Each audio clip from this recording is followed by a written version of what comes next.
Bien, ya estamos. Buenas, buenas a los que están del otro lado, a los aquí presenciales, un ratitín y empezamos la clase. Un gusto verte. Nos vemos. Bueno, llegamos al final de este cursito sobre la esperanza, peregrinos de la esperanza, que nos aproximamos al misterio de la esperanza desde la propuesta del jubileo, desde la antropología en la segunda clase, desde la espiritualidad, asumiendo un poco la perspectiva de la teología y el testimonio latinoamericano, y hoy más desde la eclesiología, ¿no? ¿Qué significa esto de la esperanza en nuestro ser iglesia, ¿no? Decíamos que tenía una dimensión especialmente comunitaria, intersubjetiva. Bueno, vamos a verlo desde la mirada de la iglesia, ¿no? Vi que ya varios presentaron el trabajito, bueno, tienen una semanita más de margen si alguno no lo presentó. Muy lindos los trabajos, gracias a los que presentaron, tanto la lección del prefacio como alguna obra de arte. Tal vez en el transcurso de esta clase van a salir referencias a algunos de los trabajos. Ahora vamos a presentar, confírmenme del otro lado si ven el PowerPoint.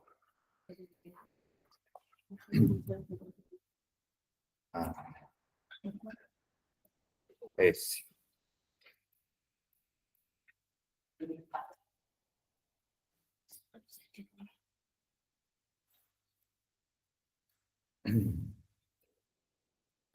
Recuerden que en el Drive que les pasé en el grupo de WhatsApp están en PDF los 4 PowerPoint de las 4 clases y algunas cositas más que agregué más de arte sacro, ¿no?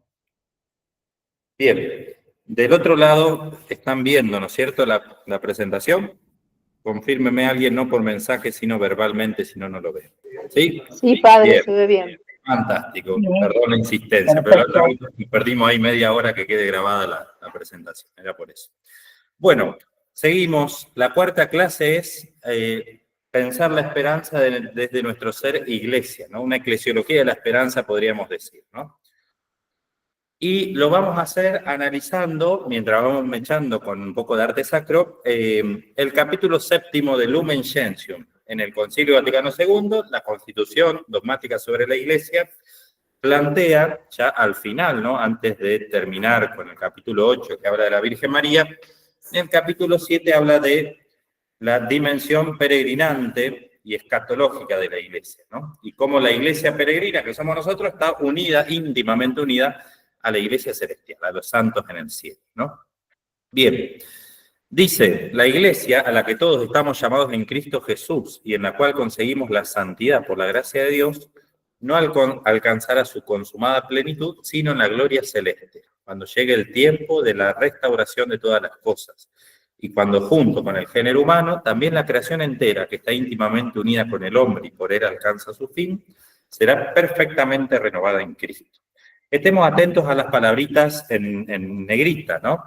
La iglesia implica un caminar hacia la plenitud, la fe cristiana, ¿no? Una plenitud que ya se realizó en Cristo, pero que se tiene que realizar en todo el cuerpo de Cristo, que somos nosotros, ¿no? Y esa plenitud solo se va a dar al final, ¿no? En la gloria celeste, en el cielo. Pero estamos en camino, ¿no? Y ya se va realizando y anticipando en nuestro caminar terreno. Pero esa plenitud, fíjense, no solo va a implicar toda la iglesia, sino también todo el género humano, toda la humanidad, e incluso la creación entera, ¿no? Entonces, esa realización plena, escatológica, de la renovación que Cristo trajo al mundo, va a implicar que también la misma creación, ¿no? Por eso San Pablo va a decir que la misma creación está con dolores de parto, ¿no? Expectante, ¿no? Por la realización plena de la salvación en Cristo, ¿no? La consumación de la salvación. Porque Cristo, levantado sobre la tierra, atrajo a todos hacia sí. Habiendo resucitado de entre los muertos, envió sobre los discípulos a su espíritu vivificador y por él hizo a su cuerpo, que es la iglesia, sacramento universal de salvación. Estando sentado a la derecha del Padre, actúa sin cesar en el mundo para conducir a los hombres a la iglesia y por medio de ella unirlos así más estrechamente y para hacerlos partícipes de su vida gloriosa, alimentándolos con su cuerpo y sangre. Así que la restauración prometida que esperamos ya comenzó en Cristo es impulsada con la misión del Espíritu Santo y por él continúa en la Iglesia, en la cual por la fe somos instruidos también acerca del sentido de nuestra vida temporal, mientras que con la esperanza de los bienes futuros llevamos a cabo la obra que el Padre nos encomendó en el mundo y labramos nuestra salvación. Bueno, son textos muy que condensan un montón de elementos, pero concentrémonos en las palabras en negrita, ¿no? La salvación, para nosotros los cristianos, ¿no?, se realiza en Cristo, ¿no? Pero está germinando, ¿no?, está sembrada en este mundo, va creciendo y esperamos su plena consumación al final, ¿no? Y esa salvación nos hace partícipes de ese dinamismo de salvación a nosotros, la Iglesia, que estamos llamados, su cuerpo, ¿no?, a ser sacramento universal de salvación, ¿no? Somos partícipes por medio del bautismo de la vida gloriosa de los hijos de Dios, y esa vida es un proceso que va actuando en el mundo y anuncia por la acción de Cristo y del Espíritu la plenitud que solo será al final, ¿no? Entonces, nosotros somos hijos de Dios por el bautismo, el Espíritu Santo, el que nos hace hijos de Dios, nos hace ser sembradores de fraternidad, pero lo hacemos de un modo parcial y limitado en este mundo, pero caminamos hacia la plenitud de esa fraternidad en el abrazo del Padre. Y eso es lo que sostiene nuestra esperanza, ¿no? Que esa convergencia de todos, la plena comunión, la plena fraternidad se va a realizar en el abrazo del Padre. Y eso es lo que nos sostiene a construir de un modo limitado, pero necesario, la fraternidad hoy, en medio de la inestabilidad del mundo presente, ¿no? Hay una canción, vamos a comenzar también a modo de oración, ¿no? Acompañando este texto. Vamos a ver si se escucha. Vieron que hay un grupo de jóvenes españoles que se llama Hakuna, tiene un nombre raro, que hace canciones muy lindas con una letra significativa. Así que esta habla sobre el bautismo. Nacidos de lo alto se llama la canción. Y fíjense que ahí puse una pila bautismal que está en España, en Redecilla del Camino, un pueblito en pleno camino de Santiago, y en esta iglesia de Nuestra Señora de la Calle o del Camino se encuentra la pila bautismal, que está tallada en la pila bautismal la Jerusalén celestial, ¿no? Lo que quiere simbolizar es que por medio del bautismo entramos a este camino de la gracia hacia la Jerusalén celestial, ¿no? Por el bautismo ya la salvación que se realiza plenamente en el cielo es promesa para nosotros e impulso para el caminar en la fe, ¿no? Por el bautismo se nos abren las puertas del cielo, en definitiva, para decirlo en criollo. Y es una pila bautismal que tiene como ocho columnas, recordemos el número 8 en los baptisterios antiguos, que simboliza el octavo día de la resurrección, ¿no? Bueno, escuchamos la canción Nacido de lo Alto de Hakuna. Atentos a las palabras en negrito. Enfermo corazón que te dice que no, que da hasta 2000 vueltas sobre la razón, sufre la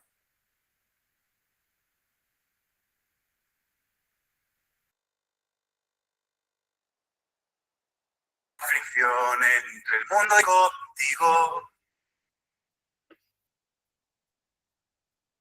Soy nacido de lo alto, surgido en el Jordán, con agua y fuego me sellaste mi destino en la eternidad.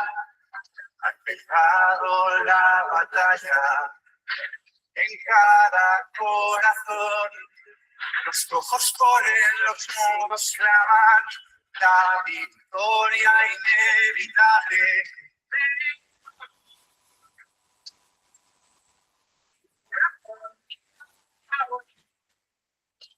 Espera necesario.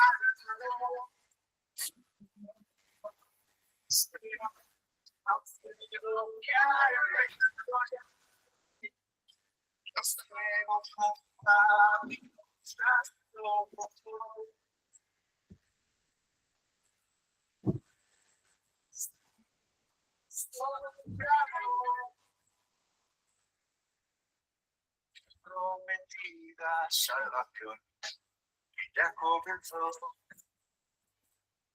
Alianza, su pueblo, alianza conmigo es fiel a mí. Me has elegido, unidos tú y yo, recorriendo el camino y sin trato de huir. O miro a otro lado, gobiernas tú mis pasos. Soy nacido de lo alto, resurgido en el corral, con el fuego que sellaste, mi destino dejado en la pantalla, en cada corazón, sus ojos ponen los muros de la victoria inevitable de la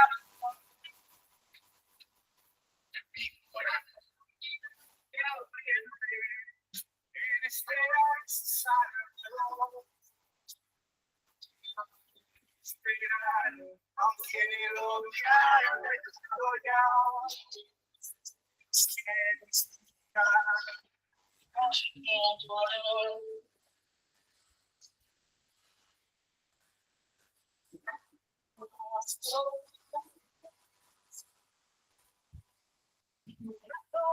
hacia oriente, espera de Salvador, espera aunque lo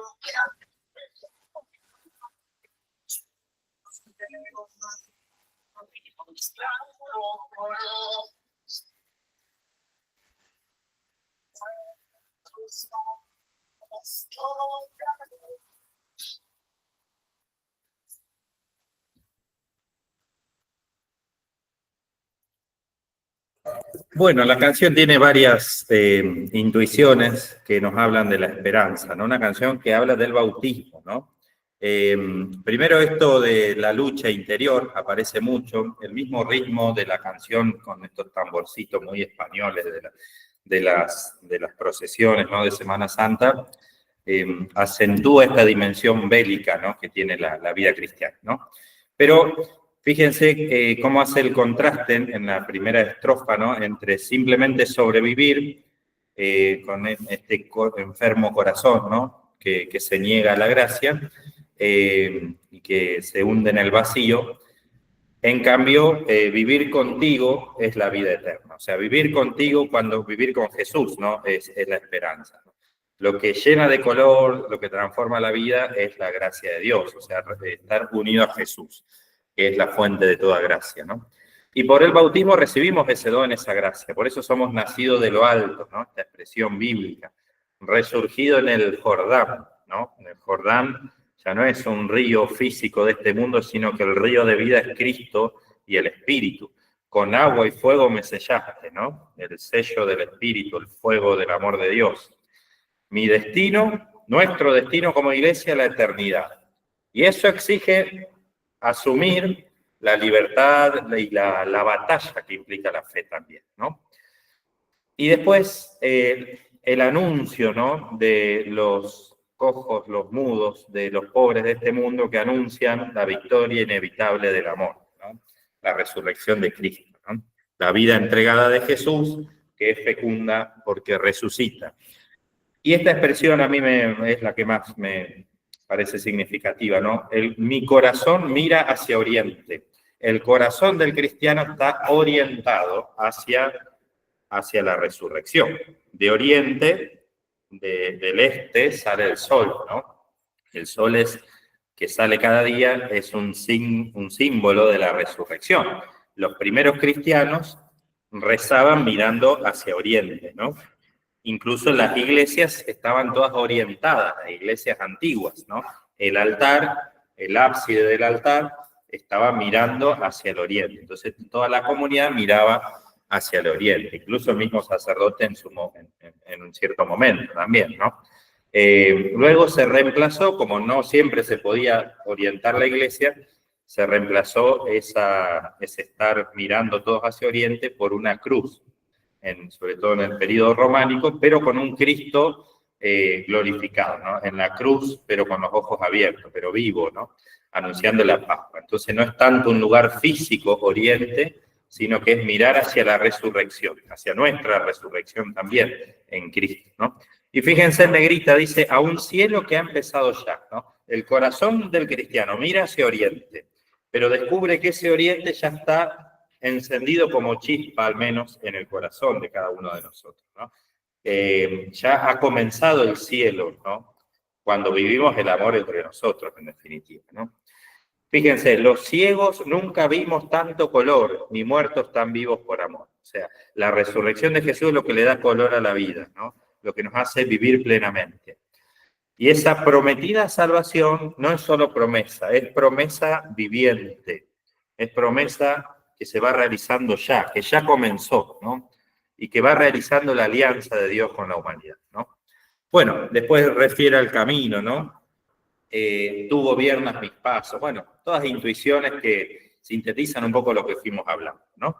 Y con esta pila bautismal octogonal, con la imagen de la Jerusalén celeste, me parece significativo el vínculo entre canción e imagen. Seguimos con algo de arte, no propiamente arte sacro, sino hablamos de Van Gogh. Ahí vemos una de las obras más conocidas de Van Gogh, vamos, buenas, dentro del impresionismo, que es El almendro en flor, ¿no? Una obra que se lo regala a su hermano cuando se casa, bueno. Pero ¿por qué el almendro? Porque una de las imágenes bíblicas más significativas de la esperanza, ¿no? Aparece en el libro de Jeremías, el primer capítulo, la vocación del profeta Jeremías, aparece expresada por medio de una visión, ¿no? Una palabra profética que recibe, mejor dicho, que dice el Señor al profeta, ¿no? La palabra del Señor llegó a mí en estos términos, dice el profeta. ¿Qué ves, Jeremías? Yo respondí, veo una rama de almendro. Entonces el Señor me dijo, has visto bien porque yo vigilo sobre mi palabra para realizar. Ahí hay una cuestión etimológica porque parece que la palabra almendro tiene la misma raíz de vigilar. ¿Y por qué? Porque el almendro, en el contexto de la Tierra Santa, ¿no es cierto?, es un árbol que tiene la particularidad de ser el primero en florecer.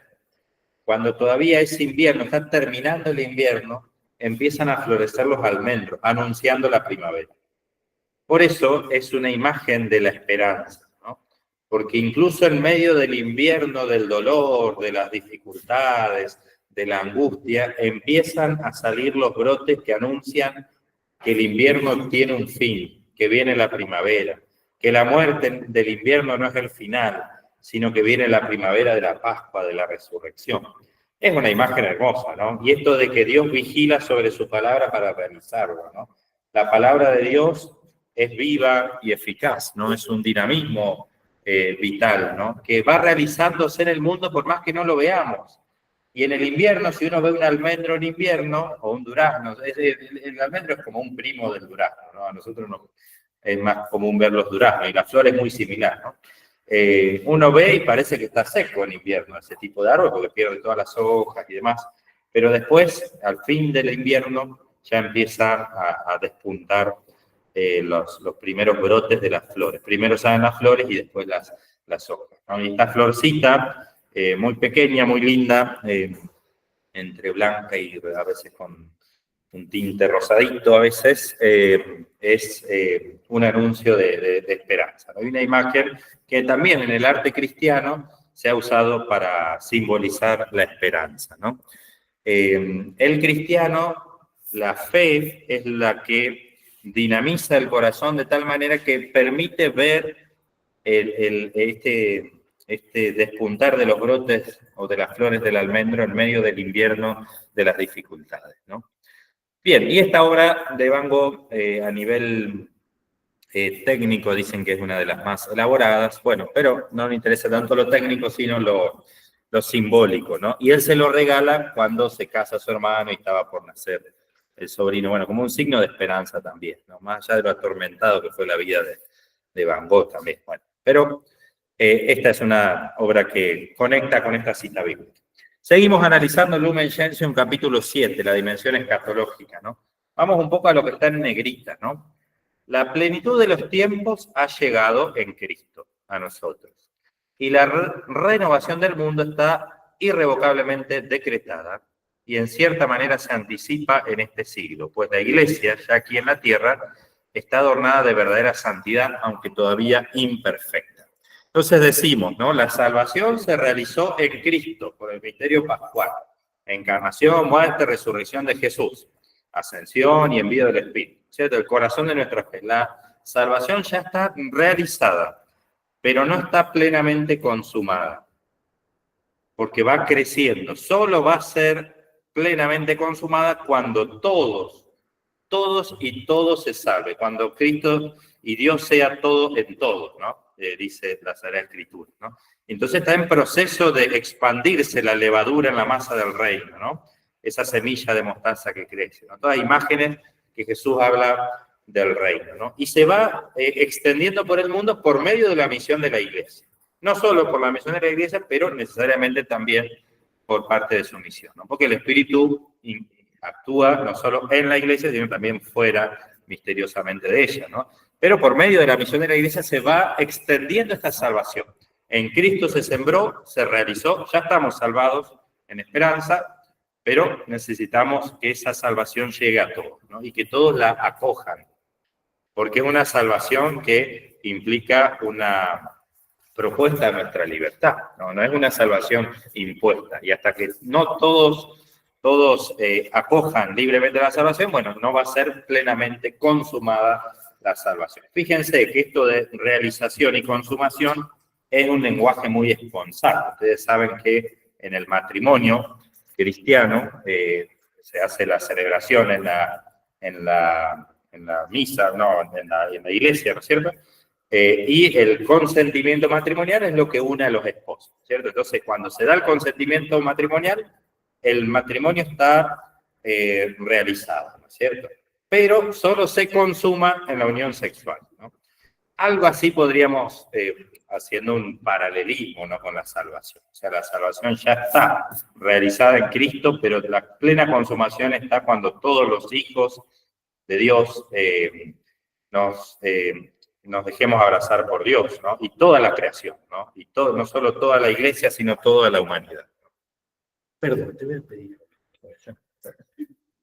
Bien, fíjense que habla de la iglesia peregrina, ¿no? Que lleva en sus sacramentos e instituciones no solo parte de santidad, sino también parte del barro de este mundo, ¿no? Entonces el reino se va amasando y sembrando, es semilla de Dios, pero sembrada en el humus de la humanidad, ¿cierto? Y llevamos este tesoro en recipientes de barro. Entonces la iglesia, en la medida que es santa y en la medida en que los cristianos son santos, son testigos de esa plenitud hacia la cual caminamos. Cada santo nos muestra la autenticidad del Evangelio y nos anuncia cuál es la meta de nuestro peregrinaje, el cielo. Lo anuncia hoy, ¿no? Es testigo viviente del reino, de la realización de la salvación, de esa plenitud de la salvación a la que todos estamos llamados, ¿no? Uno de los capítulos de Lumen Gentium es que todos los cristianos estamos llamados a la santidad, ¿no? No solo los curas y las monjas, ¿cierto? Y cada santo va anticipando y testificando esa plenitud hacia la cual caminamos. Pero también en la iglesia peregrina hay cizaña. No solo hay trigo, sino que hay cizaña. Hay maldad, hay injusticia y hay corrupción, ¿no? Y esto lo dice también, ¿no? Porque en definitiva en todo corazón humano hay trigo y cizaña, ¿no? Hay una canción, después la pueden buscar, de Cristóbal Jones, que se llama así, precisamente Cizaña, que está fantástica para mostrar la ambigüedad del corazón humano. No es todo tan claro y distinto, no es que todos somos solo santos o solo demonios, ¿no? Como decía San Agustín, hablando de sí mismo, ni santo ni demonio, hombre, ¿no? Estamos en la lucha, ¿no es cierto? Todos. Estamos en camino, ¿no? Ni está totalmente realizada la santidad ahora nosotros, ni somos una porquería, ¿no? Bueno, somos hijos de Dios, pecadores, pero hijos de Dios. Bueno, unidos a Cristo en la iglesia y sellados con el Espíritu, que es prenda de nuestra herencia. Fíjense la referencia a la herencia, ¿no?, que la reciben los hijos, ¿no? Y después, esta invitación a permanecer firmes, ¿no? La firmeza a la que hacía referencia la imagen del ancla, ¿no? Porque esta lucha que implica la fe, esto arduo del caminar, del peregrinar de la fe, exige permanecer firmes en la esperanza en la meta hacia la cual caminamos, en el puerto seguro hacia el cual navegamos, ¿no? Sabiendo que como hijos nos espera la herencia, ¿no? La herencia de nuestro Padre Dios, que nos da en Cristo, que es la salvación, ¿no? La plenitud de la salvación en el cielo, ¿no? Bien, otra imagen de Van Gogh. A ver qué ven en este cuadro. Ah, bueno, lo dice. Lo dice. No, tendría que haber aparecido después el nombre. Así es fácil. Bueno, vemos un campo de trigo con cipreses. Para mí es el cuadro más lindo de Van Gogh. Tiene esto del remolinear, ¿no? Que es muy del autor, ¿no? En Noche Estrellada, que es uno de los más famosos, aparece en el cielo este remolinear. Pero aparte del campo de trigo con cipreses, ¿qué más hay? Esa es más difícil. Hay otro árbol. Hay florcitas, las flores del campo, bien. Una imagen de la sencillez, la sencilla belleza de la esperanza, ¿no? En las flores del campo, ¿sí? Pero hay otro árbol. Fíjense la tonalidad del verde. Hay un verde clarito, un olivo. El redondito con verde clarito es un olivo. Entonces, fíjense, condensa varios árboles de botánica bíblica, podríamos decir, ¿no? Ciprés, trigo, olivo, ¿no? Todo con su simbolismo, ¿no? El trigo tal vez es el simbolismo más conocido para nosotros, ¿no es cierto? El trigo por la Eucaristía, ¿no? El grano de trigo que cae en tierra y muere, ¿no? Una imagen muy cristológica y eucarística y tal vez que más la tenemos acentuada, ¿no es cierto?, en nuestra espiritualidad. El olivo sabemos que es símbolo de paz, ¿no es cierto?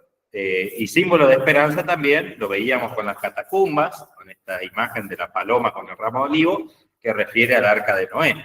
Pero también en todo el Antiguo Testamento, y especialmente después con el Domingo de Ramos, cuando lo reciben a Jesús, es un símbolo de la unción, porque del olivo sale el aceite, ¿no? Entonces, el aceite que usamos en los sacramentos también nosotros.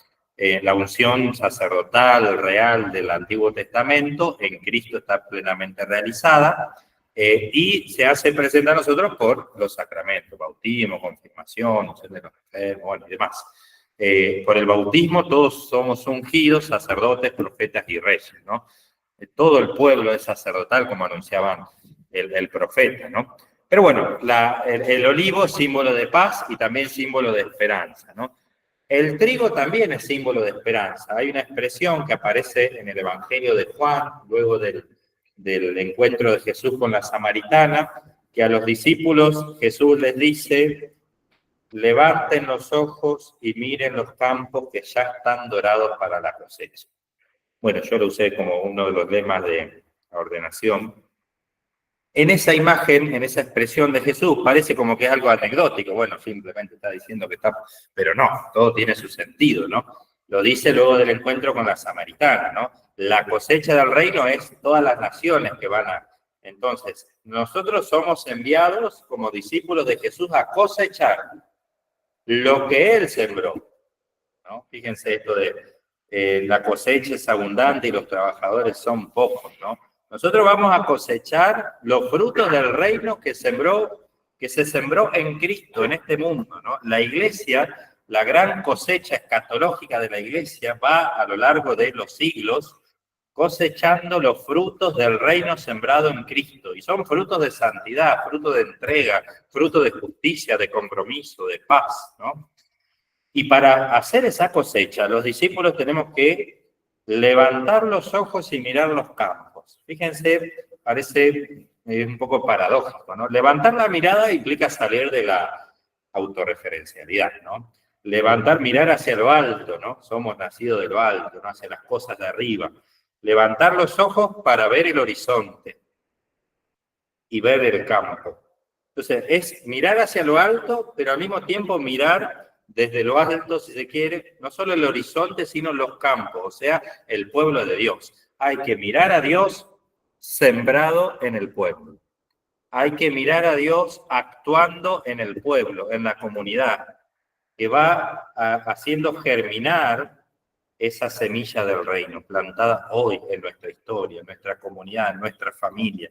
La mirada de fe implica otear el horizonte y el campo dorado y descubrir ese dorado de la Pascua, ¿no? Vieron que el trigo empieza verde y cuando ya está dorado está listo para ser cosechado, ¿no? Anuncia la cosecha del reino, pero esa transformación del verde en dorado es una imagen en la simbología de los colores que usaron en el logo del año de la misericordia. ¿Se acuerdan que estaba con Adán sobre los hombros?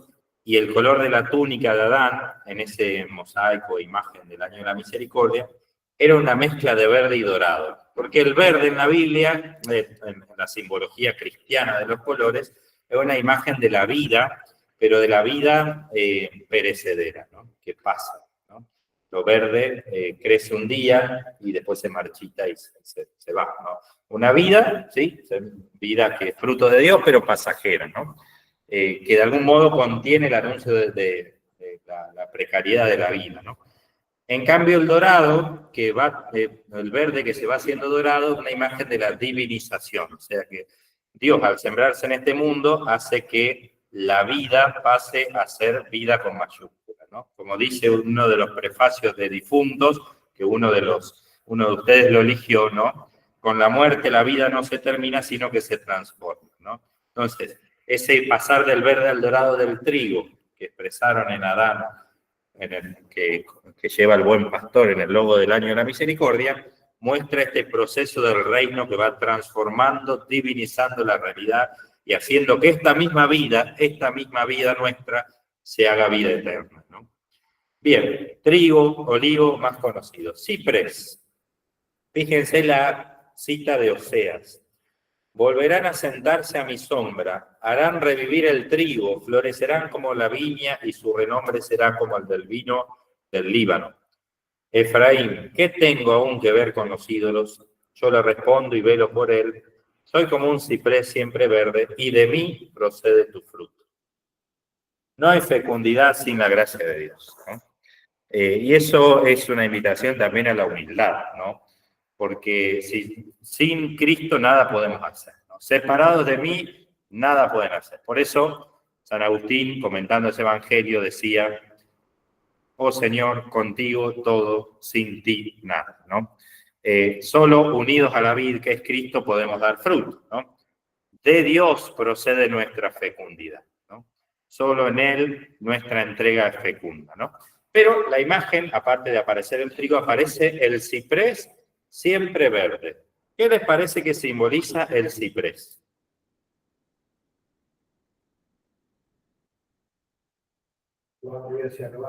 Muy bien, una es esa, la verticalidad del ciprés. Vieron que hay distintos cipreses, pero el ciprés que aparece acá es este ciprés más piramidal, digamos, que mira hacia lo alto, ¿no? La verticalidad es muy propia vieron el arte gótico, ¿no? Las catedrales góticas imitan los bosques, ¿no? La verticalidad de los bosques, ¿no? Y si uno va a un bosque de cipreses, y especialmente estos cipreses piramidales, te invita a mirar para arriba, ¿no? Lo mismo las catedrales góticas.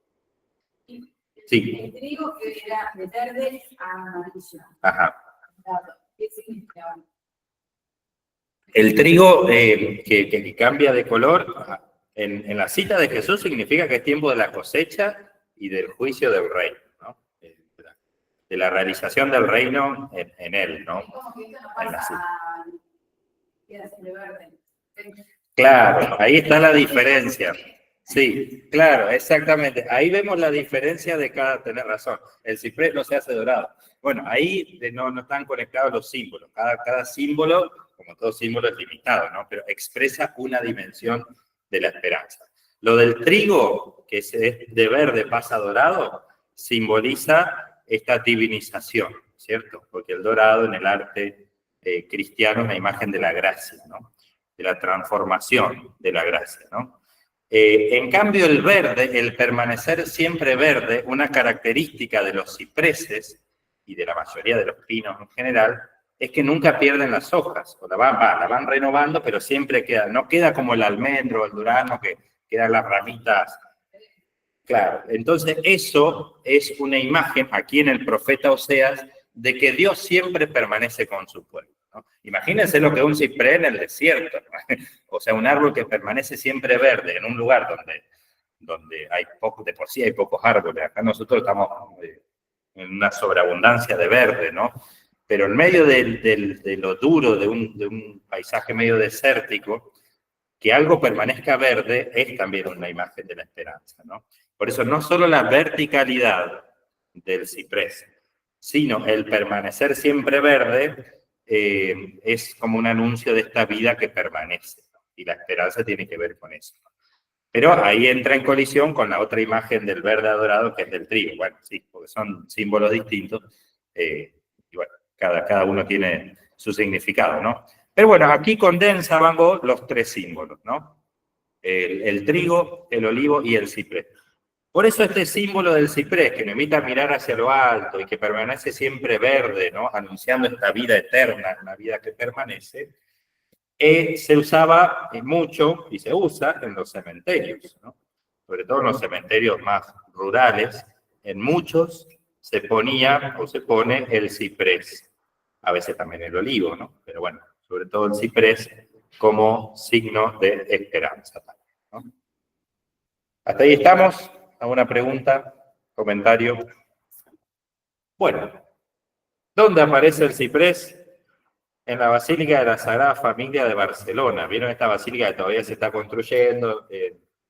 Este arquitecto famoso Gaudí, ¿no?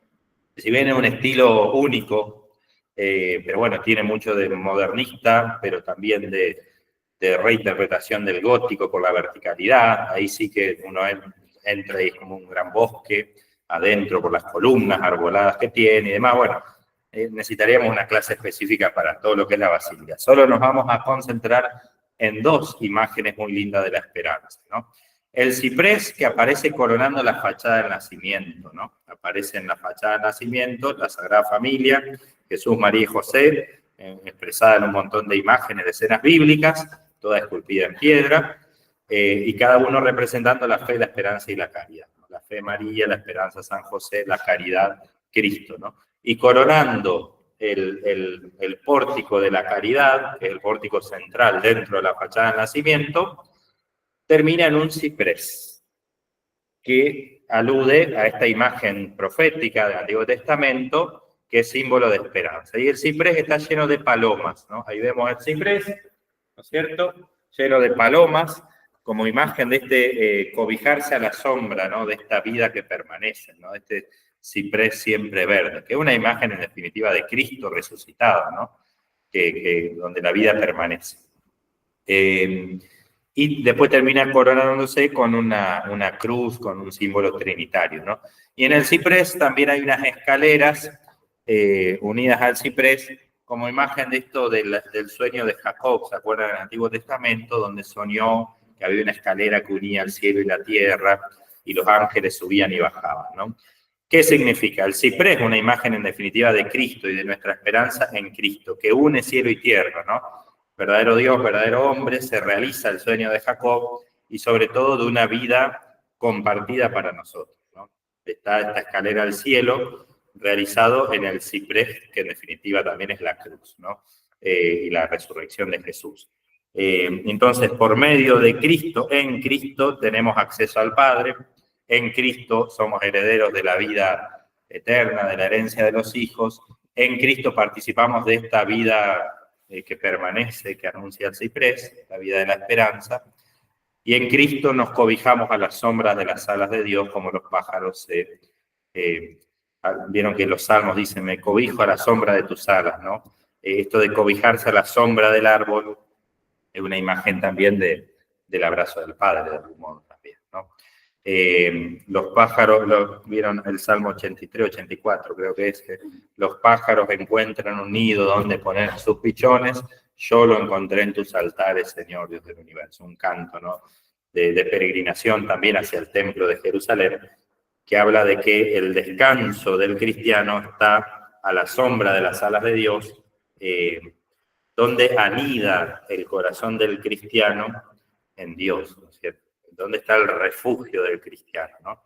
A la sombra de las alas de Dios, ¿no?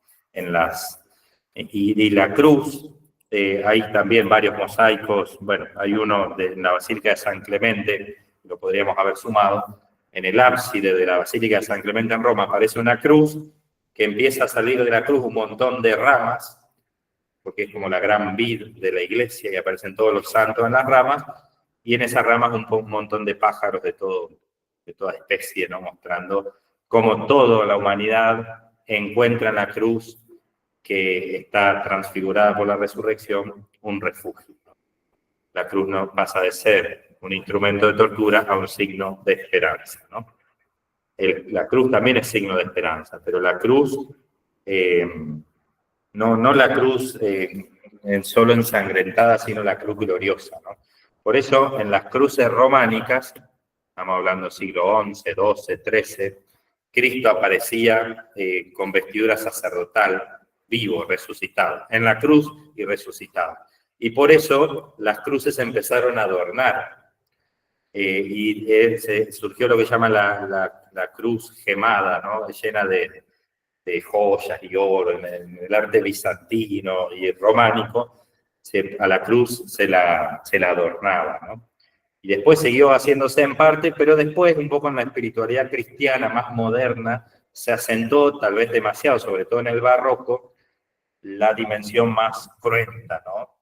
Fíjense esto de las procesiones españolas de Semana Santa, ¿no? Que se acentúa mucho, en muchas de ellas, el realismo, son imágenes muy lindas, muy valiosas, digamos, en ese sentido, que muestran la pasión, pero a veces les falta esta presencia más de la resurrección, aunque también hay imágenes de Semana Santa de resurrección. Pero en la espiritualidad cristiana del barroco tal vez se insistió demasiado en la pasión y se desacentuó, no sé si existe la palabra, la resurrección. Bueno, paréntesis. Y la torre, la iglesia de la Sagrada Familia tiene un montón de torres, ¿no? 12, todavía no está terminada, pero bueno, 12 para los 12 apóstoles, 4 de los evangelistas, una de Jesús y una de María, ¿no? Y la de María ya está terminada y termina en una estrella, ¿no? En una estrella de 12 puntas, como signo de esperanza, ¿no? Y una estrella que se ilumina en la noche como signo de esperanza, ¿no? María es estrella de la mañana, ¿no? Veíamos esa imagen de las letanías, ¿no? Un lindo signo de esperanza también. En medio de la noche, los santos, María, bueno, el Cristo también, es la estrella que nos guía, ¿no? Bien, seguimos con el capítulo de Lumen Gentium, cualquier cosa me frena. Vamos solo a lo negrito, así no nos detenemos tanto, ¿no? Los discípulos peregrinan unidos en una misma caridad, ¿no? La unión de los viadores, o los caminantes, diríamos nosotros, ¿no? Los peregrinos, con los que se durmieron en la paz de Cristo, de ninguna manera se interrumpe, antes bien, según la constante fe de la Iglesia, se robustece con la comunicación de bienes espirituales. O sea, estamos unidos, el vínculo de amor con nuestros seres queridos traspasa las fronteras de la muerte, ¿no? Estamos unidos profundamente por el bautismo, ¿no?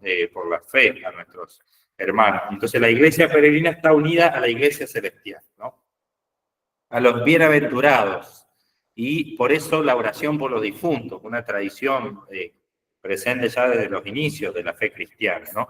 Esta fraterna solicitud de los que están en el cielo, que nos ayudan, ¿no? Con su intercesión, para que nosotros lleguemos también, ¿no? Por eso esto de la devoción a los santos, ¿no? Solo Dios nos da todo bien. Nosotros invocamos siempre a Dios. Dios es lo que nos da los dones. Le pedimos a los santos que están con Dios en el cielo que nos ayuden a rezarle a Dios, ¿no? Bien.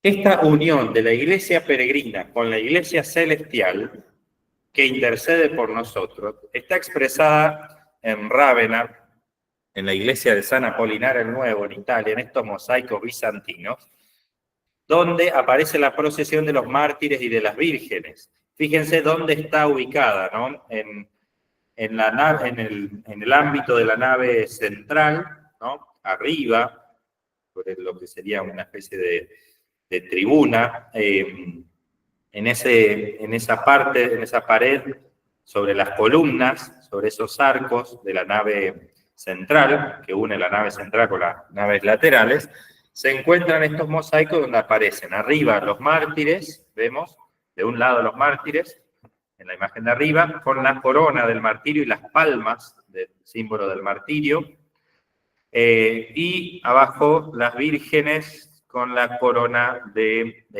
como imagen de la entrega de su virginidad. Los dos entregan las ofrendas con el manto, sosteniéndolas con su propio manto. Eso es propio de la tradición imperial, pues todos estos mosaicos nacieron en el ámbito palatino, ¿no?, del imperio. Al emperador no se le podía dar algo tocándolo con las manos. Entonces se lo tomaba con un trapito, ¿no? Y así se le daba algo al emperador. Todo eso del culto imperial o de la tradición imperial entró un poco en la liturgia cristiana, ¿no? Vieron que a veces se sostiene el báculo, la mitra, con una especie de trapito, bueno, tal vez medio mucho, pero bueno, tiene un poco resabios de esa tradición imperial. Por eso las coronas de mártires o de la entrega de la virginidad se lleva en ese manto, ¿no? Pero lo importante es que nosotros que estamos en el piso, ¿no?, de la iglesia, en el pavimento, ahí sentaditos, arrodillados, caminando en este mundo, nos acompañan en nuestro caminar los santos, ¿no? ¿Hacia dónde? Hacia Oriente, hacia Cristo. En el altar está Cristo. Nosotros, comunidad cristiana, que estamos rezando acá en la iglesia, miramos hacia Cristo. Los santos caminan también hacia Cristo. Todo converge en Cristo. Y ellos nos sostienen en nuestro peregrinaje. Bien, ¿se entienden? Sí, pregunten. Entregarle al emperador con, sí. No directamente, sino con algo bueno. Tiene que ver, tiene raíz esto de cuando ustedes demandan a todavía. Claro, también, sí. Claro, sí, que está bien, digamos, ¿qué significa? Como poner, bueno, esto es algo importante, ¿no? Un respeto. Claro, no me había dado cuenta de ese ejemplo también, ¿no? Pero sí, vieron que la liturgia cristiana fue asumiendo elementos de las culturas, ¿no? La liturgia cristiana primitiva tenía mucho de la cultura semítica, o sea, del pueblo de Israel, ¿no?, que ya tenía también muchos ritos y demás. Se fue sumando la originalidad propia de los cristianos, pero con cosas muy propias del judaísmo. Y después, cuando va creciendo el cristianismo y van evangelizando a los pueblos paganos, a los pueblos bárbaros, ¿no?, y nace un poco se va extendiendo en lo que hoy llamamos Europa, digamos, el cristianismo. Ese contacto con nuevas culturas va también aportando lo suyo a los cristianos, ¿no? Y a veces por ahí ha acentuado una dimensión o una concepción de lo sagrado más propia de lo pagano que marcaba más la distancia, ¿no es cierto? Porque lo revolucionario de los cristianos es que Dios descendió, Dios se hizo hombre, ¿no? Y santifica la misma vida humana, ¿no? Entonces ya no, Dios no está allá arriba, ¿no? Vieron que o en un lugar inaccesible, como en el templo de Jerusalén, que solo el sumo sacerdote podía entrar, ¿no? En un corazón abierto ya está abierto para todos, la salvación es para todos, ¿no? Entonces, lo revolucionario que implicó el cristianismo a nivel de la historia de las religiones, tal vez después, por influencia de cuestiones del culto imperial y de una concepción de lo sagrado más pagana, de los pueblos germánicos, se fue acentuando tal vez más la distancia, ¿no? Cuando lo propio de los cristianos es la cercanía. Es importante conservar una distinción, si se quiere, entre lo sagrado y lo profano a nivel pedagógico, para decir, bueno, no es lo mismo estar en la playa que estar en la iglesia, y es necesario, no digo que no sea necesario, pero a veces se acentúa demasiado la distancia, y eso no es propiamente cristiano, ¿no? Porque Dios se ha hecho hombre, ¿no? Pero bueno, es otro tema, pero buenísimo el comentario. Está bueno ir pensando esta cosa, ¿de dónde nacen estos gestos, estos ritos? Más allá de lo que quieren expresar hoy, ¿no? Bien. Bueno, vemos solo lo que está en negrita, ¿no? La iglesia de los viadores, de los peregrinos que somos nosotros, está en comunión en este gran cuerpo místico de Jesús con los difuntos, ¿no? Con los apóstoles, con los mártires, ¿no? Ahí habla del culto a los santos, cómo nació esto, ¿no? Primero, este vínculo con los difuntos, ya desde el inicio de la iglesia, ¿no? Hay un vínculo en Cristo que es más fuerte que la muerte, ¿no? Después, el culto a los mártires, ¿no? A los apóstoles, a los mártires. Por supuesto, a la Virgen María, a los ángeles, ¿no? Cómo se va desarrollando este culto, pero que todo converge en Cristo, ¿no? Todo tiene que ser cristocéntrico, ¿no? Vemos lo que Cristo realizó en los santos. Eso nos sostiene a que realice la santidad en nosotros también, ¿no? Y eso, al ver a los santos, nos motiva a caminar a nosotros, a caminar en la fe, en la esperanza, en el amor, ¿no? Nuevos motivos nos impulsan a buscar la ciudad futura, la Jerusalén del cielo, al mismo tiempo que aprendemos el camino más seguro para la santidad, ¿no? Los santos son un signo del reino, testigos del reino, esta nube de testigos de la que habla en la carta a los hebreos. Son testimonio de la verdad, de la autenticidad del evangelio, ¿no? De que esto de las bienaventuranzas que habla Jesús, lo vemos encarnado en los santos, ¿no? Y no solo los santos de estampita, sino, como dice el Papa Francisco, ¿no? Los santos de la puerta de al lado. Cada uno en su familia, en sus amigos, conoce gente que dice, bueno, esto de lo que habla Jesús yo lo vi en carne y hueso, ¿no? Y estamos llamados como iglesia a encarnar esta vida nueva de hijos de Dios, esta bienaventuranza del reino, ¿no? Bien, esta puerta, también hecha por el Centro Aleti, se encuentra en la Catedral de Santo Domingo de la Calzada, que es parte del Camino de Santiago también, en España.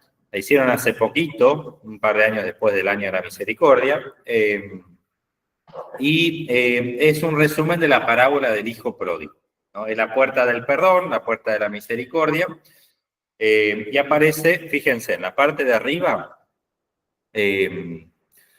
aparece el Padre y el Hijo que se va con todas las pertenencias, ¿no? Y aparece el Hijo tapado por las pertenencias. Está muy bien logrado porque, bueno, y aferrado, fíjense la mano del Hijo aferrada al tesoro, porque le pidió la herencia en vida, ¿no es cierto?, al Padre, ¿no? Se convierte como en una garra, ¿no? La posesividad de la avaricia, ¿no? Y está tapado por sus pertenencias, se va, y el Padre que lo despide, ¿no? Tocándose el corazón, ¿no? Corazón desgarrado, pero que respeta la libertad y lo deja ir, ¿no? El amor a veces implica también eso, ¿no? Después ya la cosa se complicó, se gastó toda la plata, está con los cerdos, en la parte central, con los cerdos, en el barro, y fíjense cómo recuerda la casa del Padre, está mendigando con la mano en pose de mendigo, ¿no es cierto? Quería comer las bellotas que le daban a los cerdos, recuerda la casa del Padre y mira hacia la casa del Padre. Eso es la esperanza, ¿no? Y después el encuentro, no, antes del encuentro, fíjense, el Padre oteando el horizonte, fantástica imagen, ¿no? O sea, nunca dejó de esperar el retorno del Hijo, ¿no? Así nos espera Dios a nosotros, ¿no? Tocándose el corazón, el mismo corazón herido de arriba, ¿no? Y después el peregrino, del otro lado, aparece el Hijo pródigo como peregrino, con el bastón y ¿se acuerdan la calabaza tipo cantimplora del peregrino? Porque está en el marco del Camino de Santiago, y en el medio el abrazo, ¿no? Entonces, la vida de fe es precisamente este caminar entre nuestra condición inicial, ¿no?, de peregrinos, al abrazo del Padre. Y fíjense que hay unas ventanitas ahí donde está el Padre boteando el horizonte, y si uno se asoma por esa ventanita, ve el sagrario dentro de la iglesia, ¿no? Una imagen de que la casa del Padre está anunciada en el sagrario y sobre todo en el templo material se anuncia el templo del cielo, la casa del Padre, ¿no? Bien. Fíjense que habla Lumen Gentium de un consorcio vital, ¿no?, entre los hermanos, con los hermanos que se hallan en la gloria celeste. Estamos unidos. Y participamos nosotros ya pregustándola en la liturgia de la gloria consumada. O sea, en cada Eucaristía, así, tiene una dimensión escatológica. ¿Qué significa? Que hace presente algo de la consumación del cielo, ¿no? De la plenitud del cielo, eso significa. Entonces ya de algún modo la fiesta, lo festivo de la liturgia, ¿no? El cantar, el alegrarnos, el abrazarnos, el saludarnos, el anunciarnos la paz, anuncia esa fiesta del reino, ¿no? Entonces debería ser esa dimensión festiva un pregustar la comunión del cielo, porque ya ahora sacramentalmente, misteriosamente, de un modo limitado, pero real, se hace presente esta comunión con Dios en Cristo, por el Espíritu, con María, con los santos, con los difuntos, de la iglesia peregrina, con la iglesia triunfante del cielo y la purgante, ¿no? La que espera ese camino de purificación hacia el cielo, ¿no? Bien. Otra imagen de Caravaggio en la Basílica de San Agustín en Roma. La Virgen de los Peregrinos o la Virgen de Loreto. Bueno, es una imagen, una de las obras más famosas de Caravaggio. Fíjense, aparece la Virgen y dos peregrinos, ¿no? Aparece con esa capita de peregrino, con el bastón de peregrino, descalzos, ¿no? Con los pies sucios del camino, ¿no? Arrodillados frente a María. Bueno, tiene un montón de simbolismo, pero vamos a focalizarnos en esto. ¿Dónde está María? ¿Dónde les parece? ¿En dónde? Está sobre un escalón, pero ese escalón, ¿qué es? Una puerta. María está en el umbral. En el umbral. ¿Vieron el umbral? Esa piedra que está abajo, ¿no? de cada puerta, ¿no es cierto? El umbral es una imagen también muy significativa de la esperanza, ¿no? La puerta, veíamos esto de adornar los pórticos en la iglesia, ¿no? El umbral implica un paso, ¿no? Hacia entrar en el templo de la gloria, ¿no? En la casa del Padre, entrar a una nueva vida. Estar en el umbral lo hace a propósito, lo hace como en un barrio pobre, digamos, de Roma, y la hace María en el umbral a propósito porque María es el umbral de la salvación, ¿no? Decíamos, María puerta del cielo, en la primera clase, ¿no? Porque el cielo desciende y porque nos muestra el camino hacia el cielo, ¿no? Y está en una pose bastante extraña, ahí estos peregrinos llegan al umbral, ¿vieron la expresión ad limina? ¿Vieron? Los obispos hacen la visita ad limina apostolorum, que es, esa palabra limina viene de umbral, ¿no? Porque es al umbral de los apóstoles, de la tumba de los apóstoles. Eso significa que los obispos van a encontrarse con el sucesor de Pedro, el Papa, y van a la tumba al umbral de la tumba de los apóstoles. Bueno, esta imagen del umbral es significativa para hablar de la esperanza. Pero acá hay otro simbolismo bastante osado también, Caravaggio, porque lo hace a María en una pose muy arriesgada. Está como medio bailando ahí, ¿no es cierto? Y en el contexto que lo hace, así, y en esa pose y en ese contexto de un barrio de Roma, era hace como una referencia a la presencia de las prostitutas, ¿no? Y uno dice, ¿qué tiene que ver? Bueno, porque es una imagen simbólica de la iglesia, ¿no? Vieron que hay una expresión de San Ambrosio, ¿no? Que la iglesia es una casta meretrix, o sea, una prostituta casta. Y uno dice, ¿qué está diciendo este muchacho? Bueno, porque es una contradicción en los términos, de algún modo, ¿no es cierto? ¿Por qué la iglesia es casta? Porque está fundada por Cristo, su divino esposo, y está unida a Cristo, su divino esposo, es santa. Pero también la iglesia es pecadora, ¿no? Pero ¿por qué es prostituta, digamos, ¿no? ¿Por qué usa esa imagen San Ambrosio, ¿no? No solo por su dimensión de fragilidad y de pecado, sino porque está abierta a recibir a todos, ¿no? Una imagen tal vez que nos suena un poco extraña, ¿no? Pero bueno, habla de esta doble dimensión, ¿no? Humano-divina de la iglesia, ¿no? Santa, casta, divina porque está unida a Jesús, ¿sí? Pecadora, frágil, prostituta por la debilidad humana, pero también por esto de que está abierta a todos la salvación, no a uno, ¿no? Entonces, hay una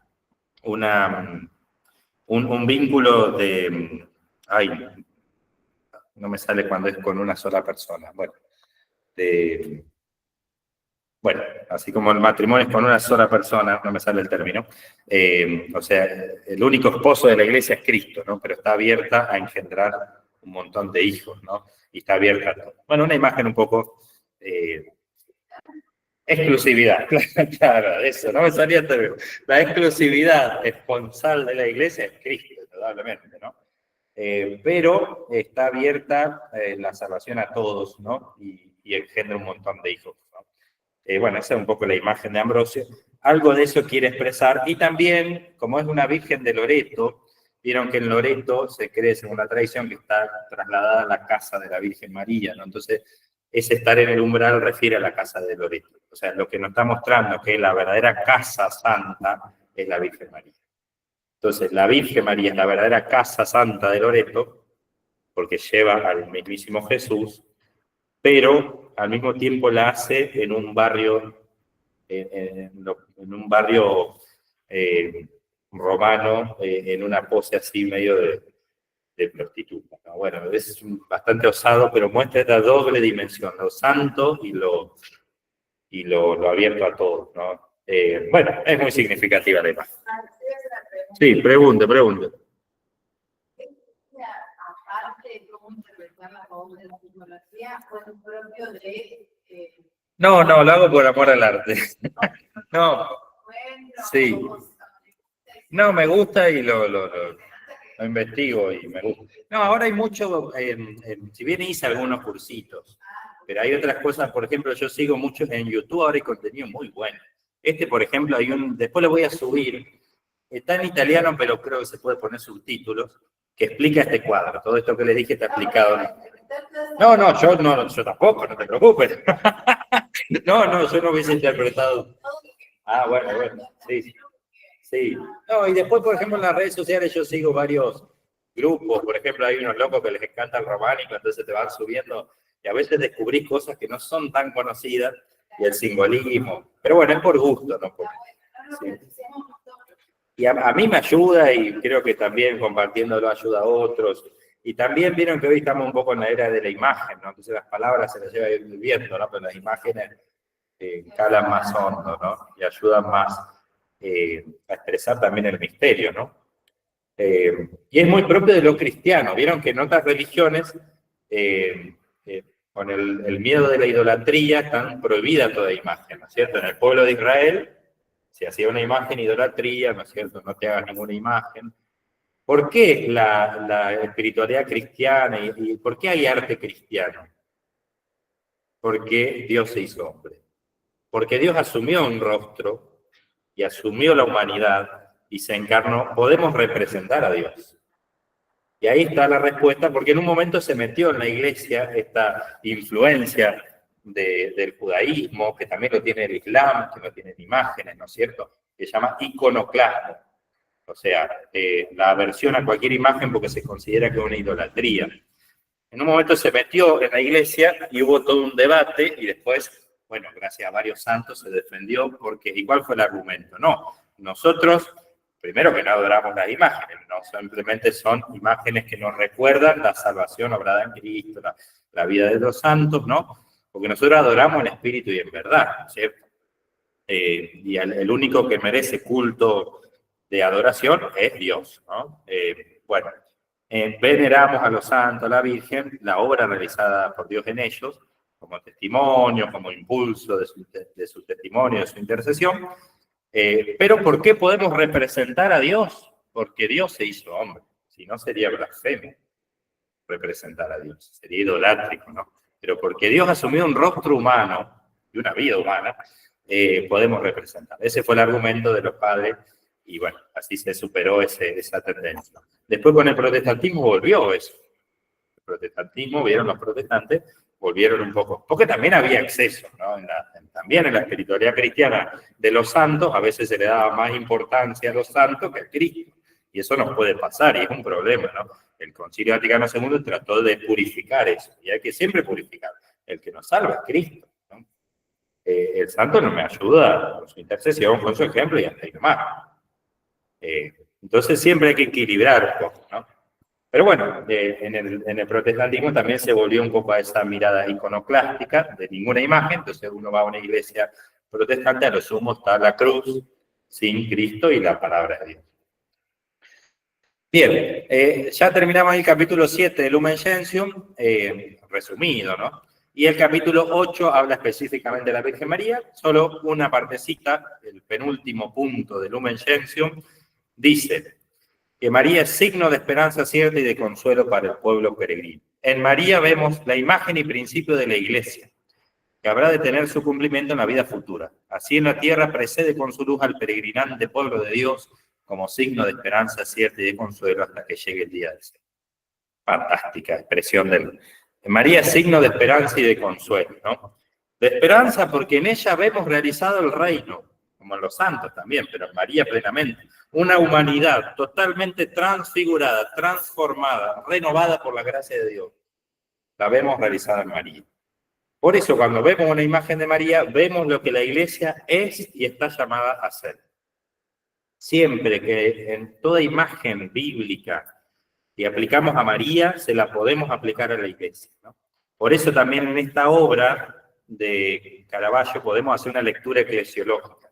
No solo habla de María como la casa de Loreto, que recibe a todos los pecadores peregrinos, sino que vemos ahí un símbolo de la Iglesia, ¿no? Santa porque lleva a Jesús, ¿no es cierto? Que a veces parece que, aparte lo hizo medio grande ahí a Jesús, ¿cierto? Que sí, como que no puede contenerlo, ¿no? Pero que recibe a todos, ¿cierto? Una hermosa imagen de la Iglesia, ¿no?